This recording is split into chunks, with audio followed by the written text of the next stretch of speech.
Hey everybody, it's Jason Blaha here, and it's time for another workout. And today was Dynamic Effort Squat and Deadlift Day, and I'll talk a little bit more as I go about band accessory work and how I'm going to be adjusting bands into more of my accessories on the Dynamic Day, but not necessarily all of them, because we do need some straight weight for things.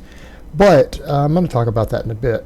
Alright, today I opted for a little bit more band tension instead of a weight bump, because I think that for some of the speed work, I would rather focus on keeping it pretty light, everything fairly light. I may not go above 55% on anything, even in the third wave, and focus on more band tension a little more. Because I feel like for me, that's where I need the most work. I need more speed, and I feel like the bands give that more than anything. And especially if I use a slightly lighter weight, I can get more acceleration and then push against more band to follow through with it. And I'm going to start doing nothing but band work. And I'm still going to do 3-week waves. The deadlift, I may not really change what I'm doing. But the squat and the bench, I'm going to rotate bars. Right? I'm going to use different bars for the waves instead of swapping from bands to chains. And I'm going to stop using band work so much for my max effort work and go to more chain. Right? I mean, we're still going to do sometimes occasional straight weight sets. It'll be nice to test a box squat or a box squat with different bars and benching and floor pressing.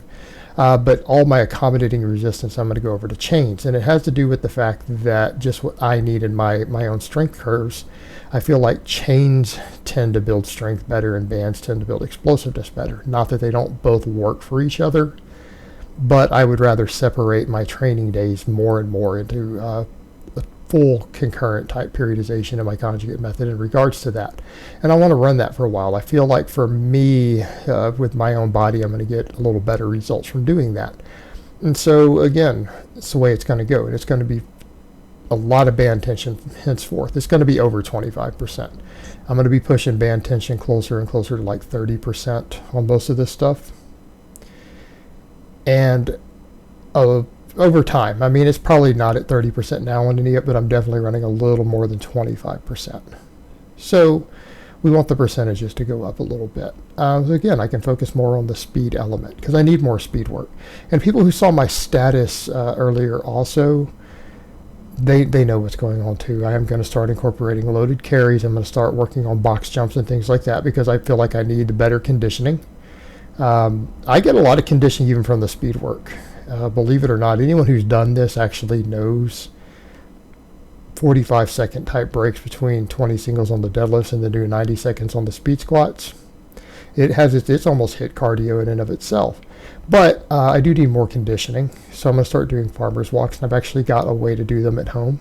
May not always get them on camera, but I've got a way to do them, and I'm going to get at least one good plyo box that's rated to hold a good amount of weight from a reputable company. So I'm going to get a plyo box. I'm going to start working with box jumps.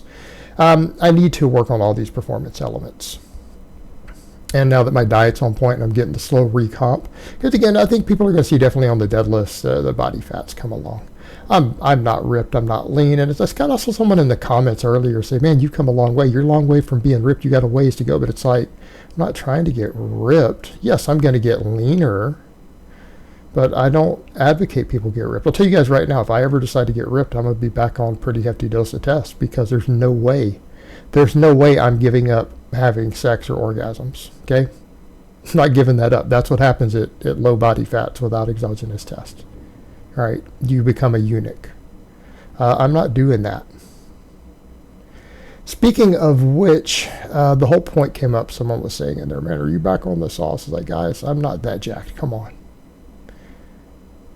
Come on. You guys saw my DEXA scans before. My lean mass is pretty high. And it has been. So, I'm not that jacked. Come on, I'm not looking like Ziz or like Ronnie Coleman. Everybody knows that when you go on gear, they just magically makes you aesthetic. Or like a freak, right? Isn't that what everyone says? Why would you guys even suspect that? Now, that being said, deadlifts. These killed my thumbs. Because I pulled that skin in a certain part of my thumb and I did the first 3 reps of this wrong before I got settled in for my next 17 or so, I rubbed that piece of skin and it actually took it off.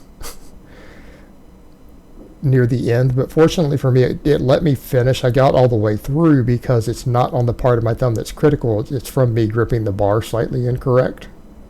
My first few reps on this. And then once I got it dialed in, I realized, okay, I definitely got my points. Doing all this speed work with the bands, it really teaches me a lot about the hook grip. It teaches you a lot. It will teach you a lot about hook gripping because you have to set your hook right. You have to with the bands because they jerk so hard at the top, especially when you get that eccentric pulling back down. And that's the other thing too. That's why I'm going to stick with all band work from now on the dynamic day so that I can get all my eccentric overloading on the end of the week so that I'm not overlapping it, because there's a muscle damage component. Bands are harder to recover from, and it's because they cause more micro traumas. They cause a more eccentric loading, and I would rather these be treated as slightly more hypertrophic days, my dynamic days. And I want to focus on moving bigger weights on my max effort days. So that means, again, heavy floor presses, right? We do sets of 5s on floor press. I can do sets of 5 and 6 on split squats with straight weight. Do chains with good mornings, but I need to be careful of that. And so I'm going to do more and more of either straight weight or chains for everything on max days. And then these dynamic days, it's going to be more and more band work. And that includes my smaller movements. I'm going to see if I can do even my curls and laterals and stuff with the bands too. So I'll do them with chains on the max days, and I'll do them with bands on these days. And it's going to work the same way with my good mornings. I did them with bands today. So I'll do chain good mornings on max days, and I'll do band good mornings on these. Because again, if I'm going to get that eccentric component and I'm going to rotate through these variations, I might as well stack them in that direction. Now, is it going to mean that from a certain perspective, my dynamic days are going to be harder to recover from? Yes. From a muscle damage perspective, they will, because the overall volumes are higher.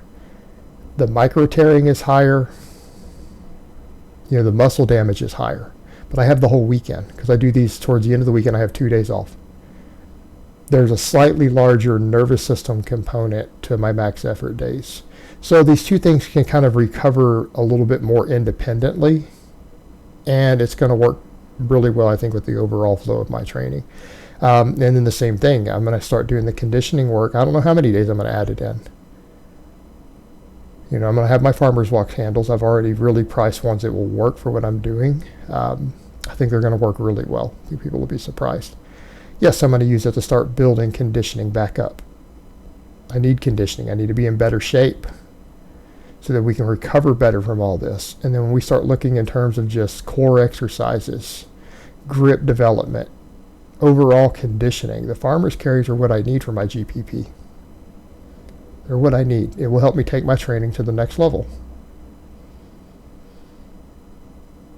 As I slowly keep recomping and working these different performance elements. And then the same thing, working with box jumps and plyometrics, done correctly, will improve my speed squats, will improve my explosiveness. It will carry over to better squatting and better deadlifting. So we're getting all of these elements in here. What all is it going to incorporate at a certain threshold? Well-structured heavy work, so training for maximum strength, training for speed strength, training for overall hypertrophy through training volumes, and including weak point training to work the weak joint angles. So again, if I need, again, a little more strength at the bottom of the bench, those floor presses done with straight weight. Same thing, bottom of a squat, I need more quad. Those one-legged split squats with straight weight. More hamstring for a little more pop out of the bottom of a deadlift. Include ham raises, right? This is how we do all of it. And then obviously the arm work and everything else, all these other accessory movements in. Then I also need more general physical preparedness, more conditioning, plyometrics to help my speed strength bring it up another level. All right, I'm going to have to incorporate all these performance elements. And people forget that. They think of powerlifters, they have this weird idea in their head that powerlifters don't train like athletes. Well, that's just simply not true. Go watch most elite powerlifting gyms, how they train, and then go watch an NFL team train and tell me they don't do the same stuff. Outside of the agility work and the sport-specific stuff, They do the same stuff, but don't the powerlifters have their own sport specific? They do max singles also in place of agility work and throwing a ball. The rest of the training is the same. The heavy work, the speed work, the conditioning, it's all the same thing. It's the exact same thing.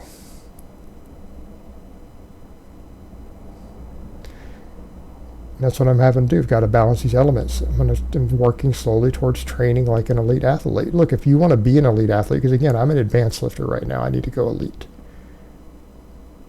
And you want to be an elite athlete, you got to train like an elite athlete. Means I'm not going to train the way I have my clients train. Means I'm not going to have the way I would have an early intermediate train. Of course not. Of course not. But I'm in a situation where I can live my life in this manner. Now I have 2 online businesses. Work from home. Got a baller home gym. I may not have the best genetics in the world, but I have the facilities and I have the time to do this. So again, I'm having to add stuff one step at a time. And that's what's been this whole year with this training style. It's been adding the different components as I can handle them, because you don't jump into everything all at once. And jump into band work and chain work immediately. I got used to doing concurrent training 4 days a week first again. We add these elements and then weave it all together. And I've got a long way to go. But you know what? I'm in good health. My blood work is great. We've seen my visceral fat. That should tell you guys everything you need to know about my health and my lifestyle.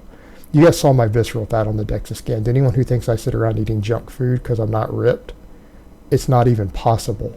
Unless I have the best genetics on the face of the earth. Okay, let me say that again. Unless I have the best genetics on the face of the earth, there is no way I have the visceral fat I have. It's the body fat that I have. In fact, there's no way I could have even been abusing anabolics and have the visceral fat that I have.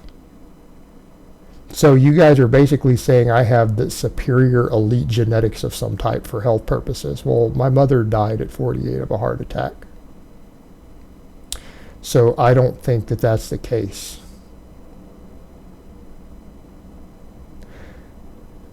So either that's the case, or clearly I don't sit around eating garbage and junk food. All right, and let's be realistic about it. You guys have tangible evidence of that. Or I just have that great of genetics for cardiovascular risk factors and everything else, which I think we can say I don't. So, again, getting my lifestyle all on point to do this. I'm motivated, I'm driven. I'm at that point in my life,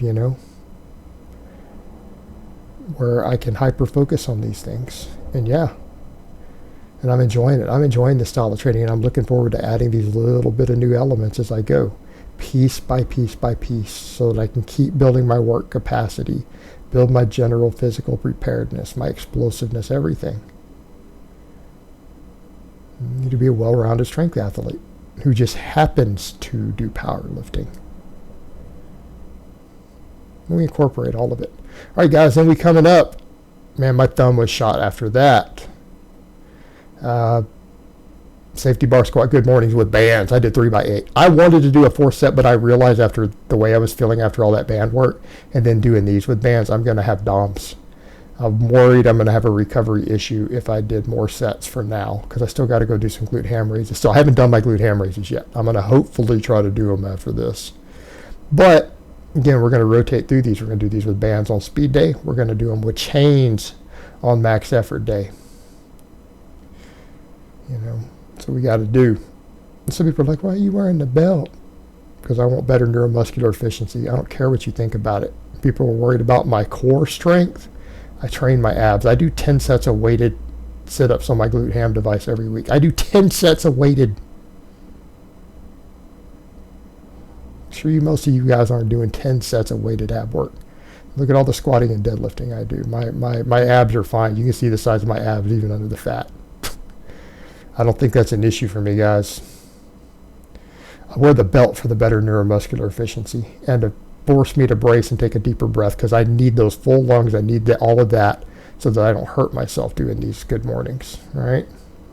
I could pull something real easy if I'm not careful. I need to brace everything, because I'm going to start adding more and more band tension.